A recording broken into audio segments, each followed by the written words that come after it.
ఇకపై మీకు ఇష్టమైన ఫేవరెట్ సీరియల్స్ యొక్క ఫుల్ ఎపిసోడ్స్ యూట్యూబ్లో అందుబాటులో ఉండవు.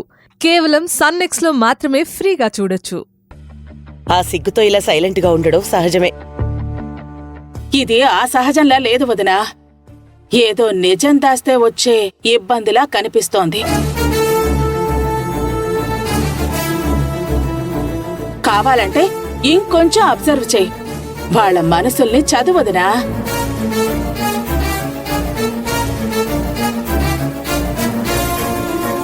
ఏంటత్తయ్య, ఇక్కడేదో మర్డర్ జరిగిందన్నట్టు అది మేమే చేసి సైలెంట్గా ఉన్నామన్నట్టు చెప్తున్నావు? నువ్వు లాయర్ కావాల్సిందానివి, మామయ్యని పెళ్లి చేసుకుని ఇక్కడున్నావు.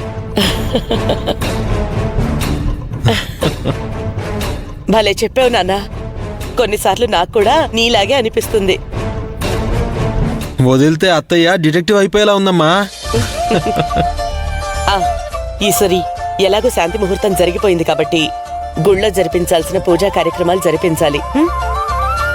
గిరిజా, తర్వాత ఏర్పాట్లన్నీ నువ్వు చూడు. అలాగే వదినా.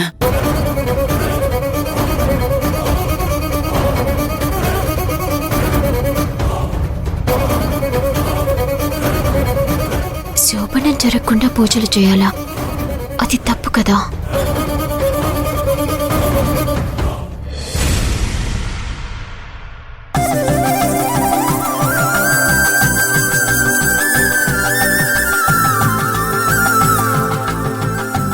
అమ్మా నమస్కారం. నమస్కారం పంతులు గారు. నమస్కారం బాబు.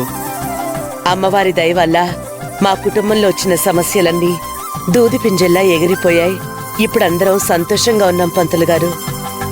కొడుకు కోడలికి మీ చేతుల మీదుగా సంతానలక్ష్మి పూజ జరిపించి ఆశీర్వదించండి. ఆల్రెడీ ఏర్పాట్లన్నీ చేశానమ్మా. ముందు అమ్మవారికి అర్చన జరిపించి తర్వాత పూజ జరిపిస్తాను. అలాగేనండి.